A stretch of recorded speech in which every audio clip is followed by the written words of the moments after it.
Hello everyone, welcome to a brand new episode of TVG Talk. My name is Paco Treviño and today I'm joined by Lauro Chapa. Hey guys. If you guys would like to be seeing these video discussions that we make weekly, why don't you hit that subscribe button to keep posted with everything we do, all things TVGamers. And without further ado, let's jump right into the topic of the day, which is pads versus sticks. Of course, we're talking about what we call gamepads, whether it's DualShock 4, the Switch Pro, versus what we call arcade sticks or specialized controllers. I'll be defending the point of arcade sticks, and Lauro here will be defending the point of pads. Hello. And Lauro, would you like to start with your first argument? Sure. I'm gonna start with maybe the most obvious of the arguments, and it's going to be about portability. I mean, right. A pad is the size of maybe bigger than a phone, or maybe like the Joy-Cons together or something like that, and the stick is a big ass box, right. Maybe the size of 2 or 3 laptops, and maybe it doesn't fit on any regular backpack, or you probably need a special backpack for it and to carry it around. Okay. Well, that's true. It's much larger. But I'd say that it's in the name of comfort and of other things. I mean, right. I'll be talking about some of the benefits of its size down the line, but I think that overall it comes to like you don't need it to be small if you are using it for a more serious purpose. That's pretty much my counter argument to that, I suppose. Right, but maybe, well, what's the serious thing you're talking about? Perhaps if you are talking about going to tournaments or for online play, like if you are serious about your controller, perhaps you have a backpack specialized for that, Sure. or something. I mean, of course it's inconvenient, but it's in the name of other things. Right. Okay, so my first point, I guess that it's one of the most important, it's precision. When Right. you want to use your controller, you have a lot of precision with the arcade stick. You know everything. You feel the clicks, you feel the presses, you feel everything. So you always know what you're pressing and how far into the press you are and everything. Mm-hmm. Yeah, I guess I'm gonna counter that with how your hand is placed on the stick. So having to make different movements depending on which side of the screen you are. So, for example, in Tekken, you're never going to move your hand the same way you are while playing the stick, being on the left side than being on the right side. Because you grab the stick. I don't know how you grab the stick, but you're probably holding it like. I've seen people hold it like between their middle and ring finger, and I've also seen people holding it like with the palm facing right, like your hand opened to the right. So whenever you're going to make a special movement, you're gonna have to learn double the muscle memory for depending on which side of the screen you are. So I think that maybe that's a point against its precision, because you're gonna have to learn more. Well, but at the same time, you have to do that as well for a pad, don't you? Well, not really. You just have to mirror the movement. The movement on the stick is going to be completely different, because your hand is not like exactly on the center of the stick, so it's not a mirror movement. It's like an actual different movement, because in a pad you have your thumb facing down, and if you put it in the middle of the pad, like there's the same things on the left and to the right, but you don't put your hand like exactly in the middle of the stick. No, if you do that, you're playing like the kids did the Right. Mario Party, right? Like Right, the... right. Yeah, I get Yeah. your point. I mean, I can see that, although I don't think it's that big of a problem. But yeah, I can see that. Okay, my next point would be lag, input lag. Especially if you're in a crowded place with tons of interference and everything, the pads can have a lot of problem with input lag. Especially because most of the time you're playing with Bluetooth and everything, whereas the USB controllers will always be exactly, or well, it's USB or whatever plug, right? Depending on the stick. Yeah. But overall, you will always have very little input lag, basically none, because and it will always be consistent because you don't depend on the frequencies and everything with Bluetooth. So you're always plugged, always very minimal. I think that's a very strong point against the pads. Right, but that's just easily fixable with a USB cable for the pad. I mean, you don't really have to use Bluetooth for it, and you know, the PS4 actually has a function that it only lets a certain number of controllers plug into it. So if you're still using Bluetooth, you can just tell it that just recognize two controllers, so there won't be more interference from other Bluetooth devices. But if you're still worried about that, you just have to plug it in. Well, yeah, but then you lose a lot of the... When you plug it in, you lose a lot of the practicality of controllers. And, well, even if the PlayStation 4 allows you to have an option like that, I think that you will still have something in there where, you know, whether the system likes it or not, the signals will collide even if a little, I'd say. Right. But in a scenario where you're going to have lots of people with their controllers and Bluetooth devices, you're most likely going to be directly in front of the console, or maybe it's right behind you or on the side to you. So there's not really you're not really losing any like commodity or practicality right there. You just have to plug it in. Yeah, but I've also heard that even still, pads usually do have more lag than what arcade sticks do. Right. I mean, you do fight that issue, but at the same time, it still is there, right? Yeah, I guess okay. So. I do see how you can fight it, but just that, even then. But oh well. What's your next point? Well, my next point is going to be the price.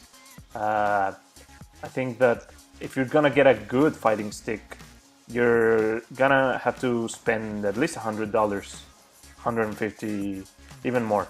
Because if you're getting a stick cheaper than that, that's not gonna function the same as a high-end fight stick. Or, I mean, you're just better off with a stock pad.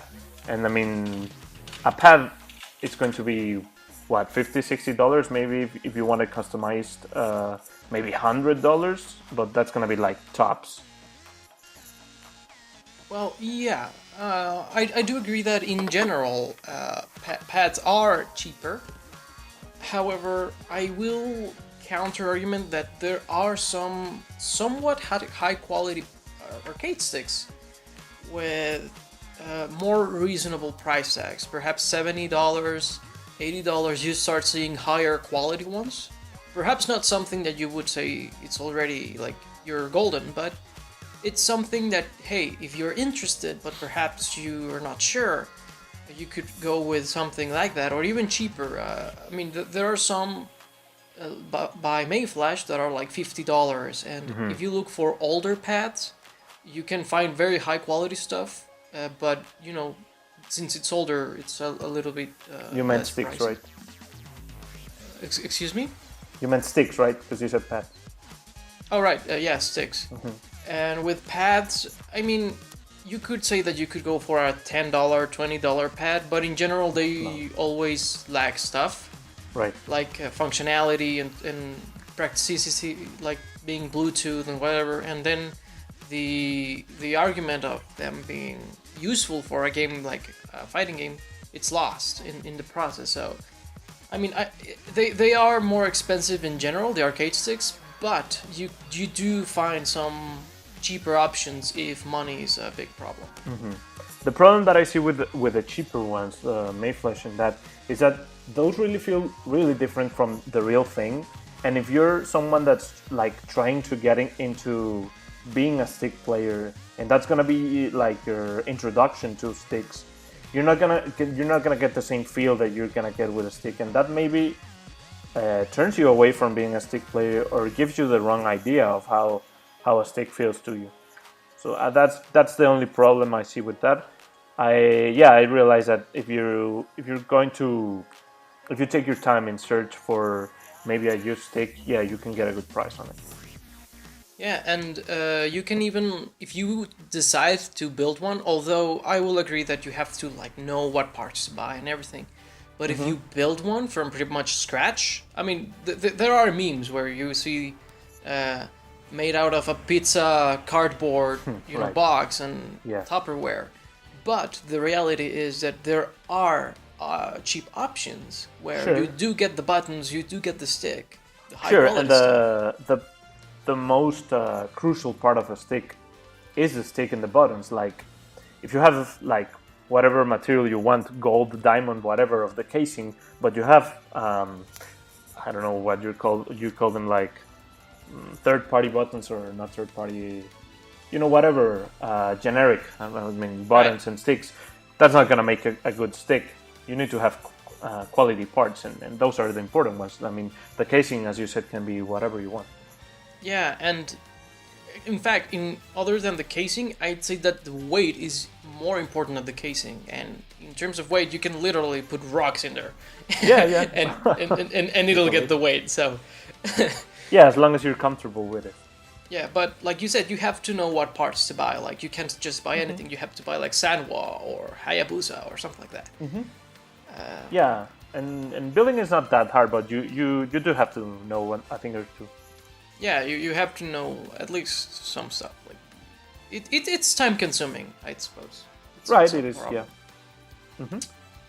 But well, okay. My next point would be durability. In general, high quality arcade sticks are much more durable than any pad, even like the strongest pads out there. Yeah.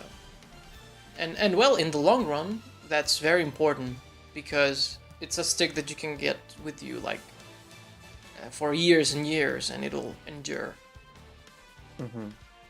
What I'll counter that with it is that even though it lasts and it's gonna work for all those years you're saying, it's not gonna feel quite the same as it felt when it was new, right? I mean, the stick is going to loosen up even if a little bit, and the buttons are gonna loosen up even if a little bit, and you're gonna wanna have to either adapt to that new feeling and say that, okay, this is how I like the feeling of the stick now, or you're gonna have to replace the parts, which both are gonna create problems in the long run. If you're replacing them constantly, well, you're gonna have to spend more money on it, and if you're adapting to new feels, well, whenever the stick does give in or you want to buy a new one, well, now you don't like the feeling of a new stick. You like maybe the feeling of a worn stick. So yeah, that's going to be my count. Well, while it's true that will happen eventually, I think that first off, it will take a few years for something like that to happen, I'd say. And even then, I think that you can buy new parts for relatively cheap, actually. I mean, and I do mean high quality stuff, like maybe you get the whole thing for like $40 or something like that. So it would still be cheaper than buying a brand new controller. You can buy a PS4 pad for $40, and there's I've seen a lot of Amazon discounts and being that the PS4 is not a new piece of hardware now, maybe if we were making the argument back when it just launched, but I think controllers can get as cheap as $40. Well, yeah, but then you're talking about lower quality stuff or used stuff, and we're talking about No, I'm talking about new ones. New ones. Yeah. Okay. Well, it's true then, but then you're talking about pricing, not durability, right? Right. Okay, well, I mean, I will agree that controllers are pretty durable. Just in comparison, is that you start seeing some discrepancies, I guess. Mm-hmm. Well, what would your next point be? Well, my next point is gonna be like, maybe this is the most subjective one, because I'm talking about finger distribution, right? So in a stick, your left hand is just going to work for the movement, and your right hand is just going to work for inputs. Whereas in a stick, if you grab it the way that I do, which I've seen people grab their pads any different ways. In fact, I've seen people use claw methods in which they even add fourth finger to the technique I'm talking about. But I'm talking about grabbing the bumper with your index and the trigger with your middle finger, the thumb for the face buttons, and the thumb and the middle finger of the other hand for in the other side. So with that we have 5 fingers versus 5 fingers, but you're now using your left hand to do more inputs. Whether it's as on the stick, I feel like you have to move your hand a lot to get the same kind of inputs. And if you're going to use the 5 fingers, the hand is not like, you're maybe not gonna go up and down, because now your thumb is maybe on light kick. So yeah, it depends a lot of how you grab each controller, but I think that how the pad is designed, you can have a better distribution of your fingers rather than on a stick. Okay. Well, I will argue that with the fact that basically what it boils down to is that you have one hand that does all the movement, all the crazy stuff, It's an entire hand dedicated just to that. Mm-hmm. Like, you like specialize it. Right. The other hand, basically, you have 4 fingers for 8 buttons. I mean, you could also use the thumb in there with the first of the bottom half, but since you are probably going to use at least 6 of those 8 buttons a lot, you would prefer to have it like that, like where you move your hand across the buttons. Mm-hmm. So, I mean, I do see what you mean, because you, like, I don't know, this finger, like the index finger has 2 buttons to worry about, or 1 button in your case. Mm-hmm. And the thumb, but then the thumb has 4 buttons to worry about. Right. So maybe you have to move it across a lot and stuff like that. And I mean, I've seen people do crazy claw things. I mean, I did it all the time for Monster Hunter on the 3DS, where you had the D-pad and then you had to use a circle pad, and I mean, it was kind of crazy, but it's not very comfortable when you do it like that, I'd say. Sure. But yeah, I mean, I do see your point at the same time. Well, may I continue? Sure. Okay, so my next point is actually, well, it's very related to what you just said, is button placement. Everything is very clear cut, very big, very bright in most cases, and it's very logical. Like, most games go from weak to strong, from normal to special, things like that. And like most fighting games are thought out with an arcade stick in mind, and then the pad kind of, since it's versatile, it adapts somewhat fine. But you kind of see it, especially, personally, since I grew up with like older controllers and the Game Boy Advance and stuff like that, I'm used to pressing the L button for the stronger sponge in something like Street Fighter.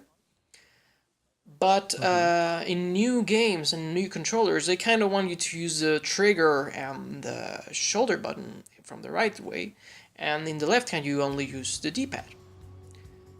I don't like that, and I always have to change it. I know that the way that you grab the controller is fine, but the way that I grab it, I don't like it. And well, another problem that I have is that most triggers are analog, and you kind of feel the press and everything. I mean, the button placement, the layout and everything, I'd say that arcade sticks are, you know, much more specialized than pads. Right. Well, I'm gonna agree with that. Fighting games used to be designed for sticks. If you look at all the recent fighting games, they really are pushing you to learn the game on the controller, on the pad. Things like Dragon Ball Fighters doesn't have like a pad. I mean, a stick in mind, because the placement of the buttons is not really like sequential. Like there's not like a logical order you would follow with that, I'd say. And like maybe Street Fighter has been making like the grab is the two lights and the V trigger is the two mids, and the V skill is the two mids and the V trigger is two hearts, and there's no button combination that's gonna like throw you off. The only one may be Tekken, but Tekken even added a function where you could map out the buttons you don't use for those weird button combinations. So I said that right now they have the pads really on their minds, because there's going to be much more pad players than stick players. So fighting games had to adapt to that. Well, I agree with you that they have to adapt, because pads, since they are bundled with the consoles and are usually cheaper, they are the more common controller. However, I would like to check out what you're saying about the control scheme, because most of the time, or sometimes, games know if you're using a pad or an arcade stick, and they give you the preset layout for that controller. And in older games, for example, I was playing with my stick Capcom vs. SNK 2 the other day, and basically the way that it works out is that you have one layout for the arcade stick and one layout for the PS2 controller. So you have to pick between those. The game doesn't know what you're using, but it tells you, hey, pick whichever you want. So I guess it would be important to see that, but regardless, I think that most of the time, at least, I mean, of course, you're mentioning Dragon Ball Fighters.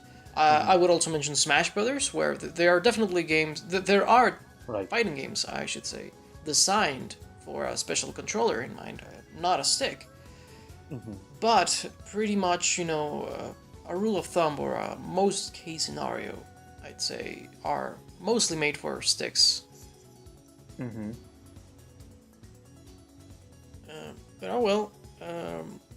Okay, so we are at what point right now? Number 4, right? Right. It's your turn. Okay, so my next point would be customization. We mentioned earlier about how it contributes a little bit to the pricing, both how expensive and how cheap it is. You could just buy buttons, you could upgrade with buttons, you can change the stick, you can make it a 4-way gateway, you can make it 8-way, you could make it circular, you could change your buttons to concave, convex, glossy, matted, materials. You can change even the decal or the image in the panel of the stick. You can do whatever, basically. You can open it up. Most professional sticks or most enthusiasts sticks can be opened pretty easily. In fact, I opened mine For unrelated reasons, we had a little bit of an accident with coffee, but I was surprised at how easy it was to just open it up, clean everything, check the cables, I mean, and pads. Basically, the customization or the official customization boils down to colors and perhaps like special editions and things like that. Well, about the customization of the sticks, that's just going to add on to the price to it. Like if you're gonna wanna change those, like most sticks don't give you the option to give you different gates. Like you have to buy an extra gate and do it yourself, or maybe go to a not the creators of the sticks, but maybe a third party that specializes in customization and makes it better for you, and that's going to raise the price. Now there are also a lot of companies that are coming out with custom controllers, pads, and they are making really interesting stuff, like maybe putting triggers on the back of the controller.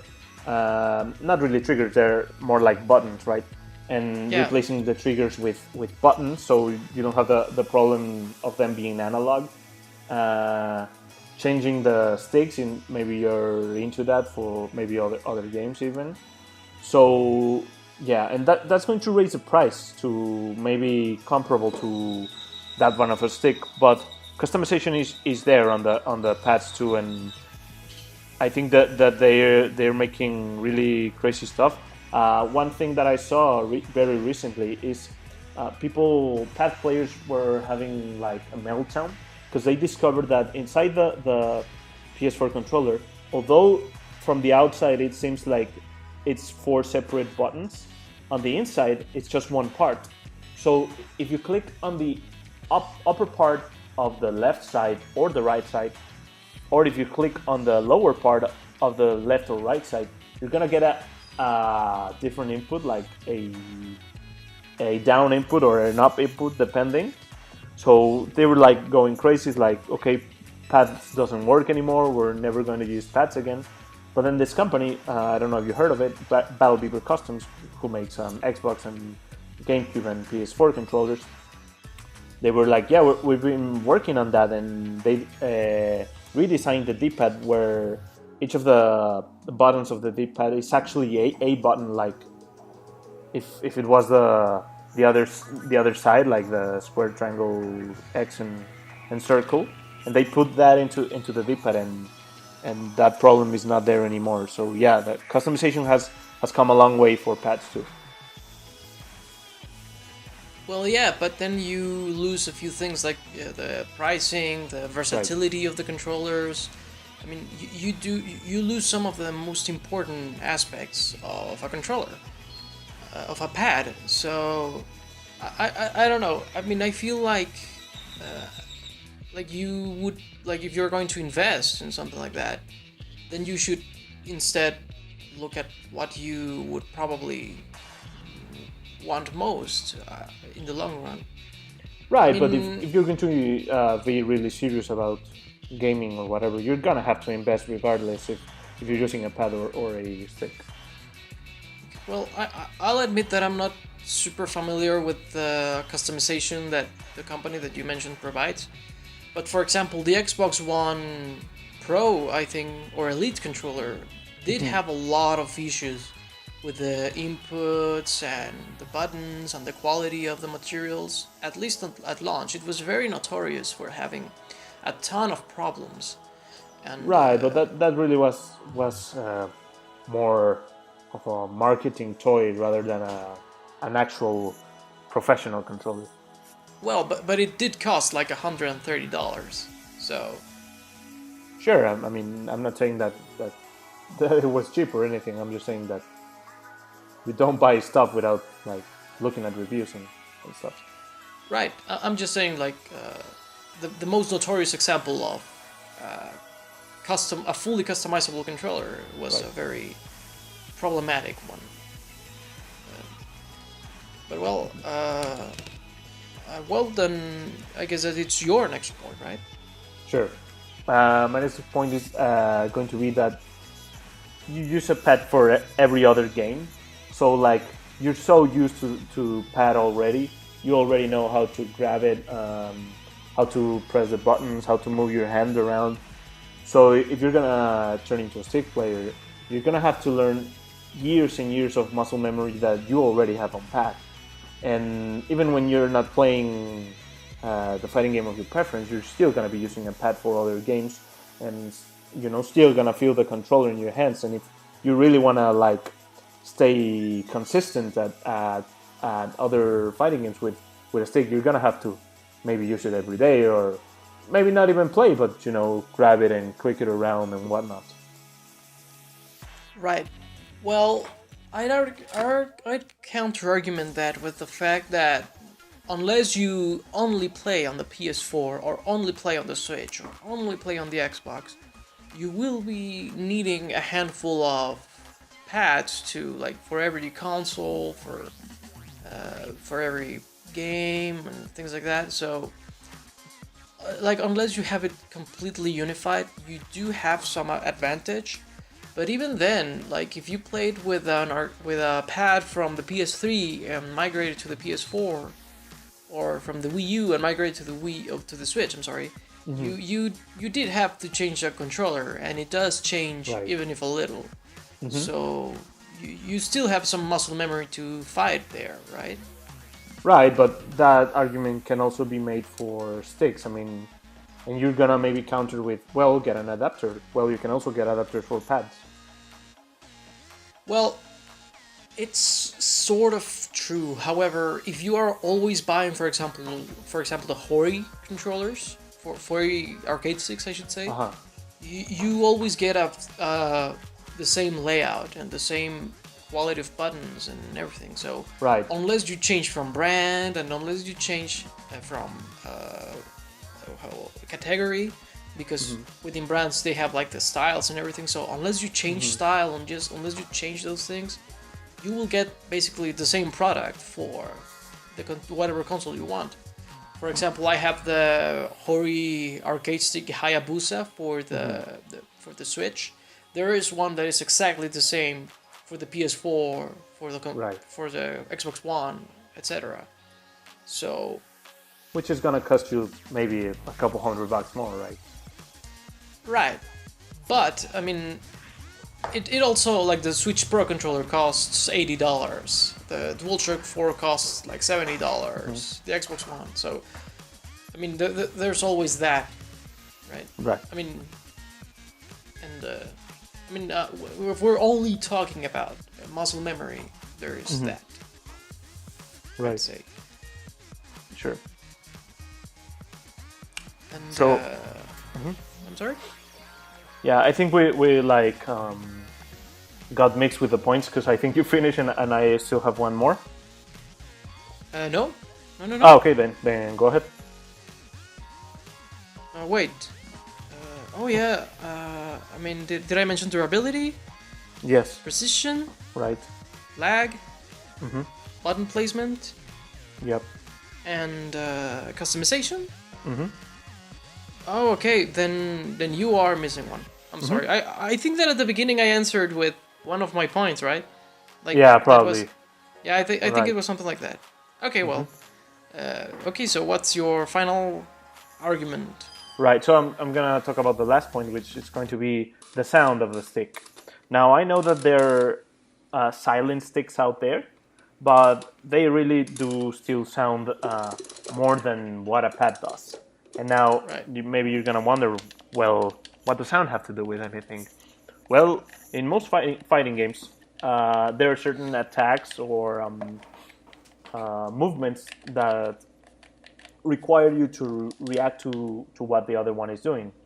And if you're maybe lying down in a fighting game and the stick player is mashing, I don't know, grab or maybe an attack to do something, well, you can hear that and you can say, okay, maybe I'll just block that or I'll just counter that or whatever.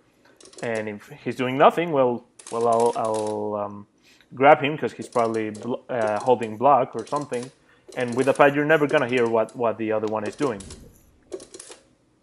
Yeah, I agree that you will never hear what the other guy is doing with the pad, because unless he was like absolutely smashing that controller, Right. like dude, you're going to break that thing.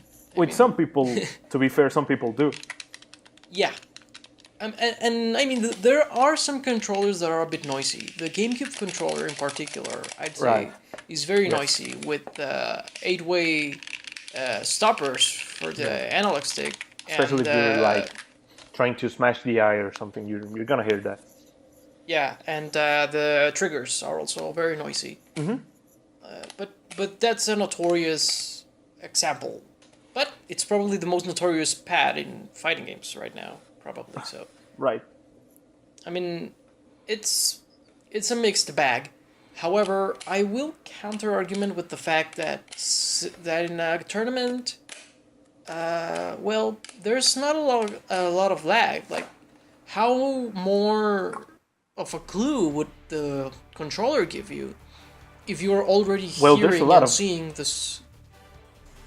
There is a lot of get up lag. Like, you don't get up immediately, or you don't act out immediately. That's why people mash out of the get up attacks. It's not like 0 frames. You do get some time to react to that. Yeah, but I mean, you then also have your own lag, and I mean, I understand what you're saying. Like, you are hearing it versus not hearing it, but how much of an actual help would that be? I guess that it really depends on the player. And also, many times when you are like competitively playing on a tournament or something, you sometimes can't quite hear the person next to you because it's very crowded. So, while maybe you will hear some stuff, realistically, how much it will help you, I don't know, honestly. Right, well, maybe, I don't know, in a like super tight situation, I do believe that it's going to help you. Like, for example, Tekken is known for having really long combos, and one hit from hearing something can really turn into a match. So there are situations when you're gonna, like, it's going to make a difference. Well, that's true. But I've also heard of players using that noise to their advantage. Like, right. I will pretend that I'm like mashing because I want to do this, but in reality, I'm gonna do this. We have the mind games. Yeah, like it contributes to the mind game at the same time. So right. But yeah, I will agree. I mean, that's harder because then you're gonna have to know at what time you have to stop mashing those buttons. That is not going to buffer the move. For you to make a move. I mean, it's going to be really hard. I mean, props to you. If you're doing that, I'm going to let you win the match.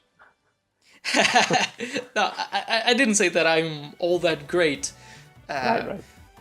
I mean, but yeah, I see what you mean. Like when you're already on that level of play, it means that you probably will kick most people's asses, whether you're using whatever controller. Like, right. I mean, a pad or a stick is not going to make the difference by then.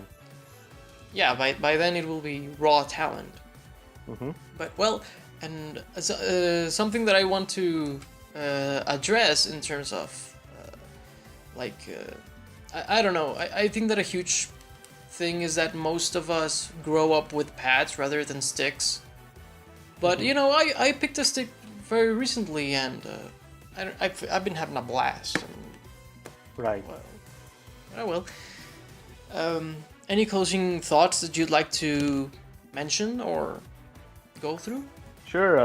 I would just like to say that the past 2 Capcom Cup winners have been using pads. So, what's up with that?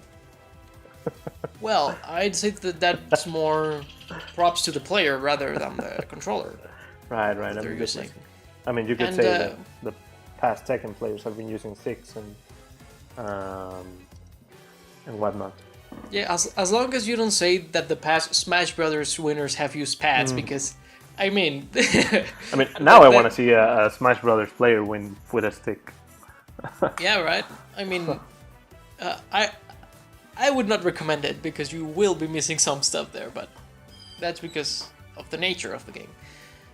Something that I would like to point out is that we've seen a lot, or well, not a lot, but the other day we were watching Capcom Fighters on Twitch, and well, a pad user, I think it was, that he hit the home button and he had to give a match because of that. Right, but I mean, if you're gonna talk about that, I'll tell you about the time that a stick disconnected in the middle of the match. It was a Racer Panthera. I think it was an Evo 2016 or something. In the middle of the match, it just literally disconnected from the console. I mean, being wired and everything, and that cost the player the match. So I mean, those things happen, and that's the nature of technology. And maybe the guy we watched, it was Knuckle. Maybe he was nervous and hit the button or whatever, because most of the games let you disable the pause. Although I think he hit the home button, right? Yes. So yeah, I would say that's just that happens in nerves and whatever. Actually, I'd say that PlayStation should definitely let you disable the home button rather than the pause button, because the pause button is very hidden. It's actually hard to press. Yeah, you really have to hit it. Yeah, but the home button is right between the two sticks in the middle of the controller. I'd say that it's probably more of a problem than the options button. Right. But that's just me, I guess. Well, I guess that'll be all for today's video discussion. Well, thank you so much for watching, you guys.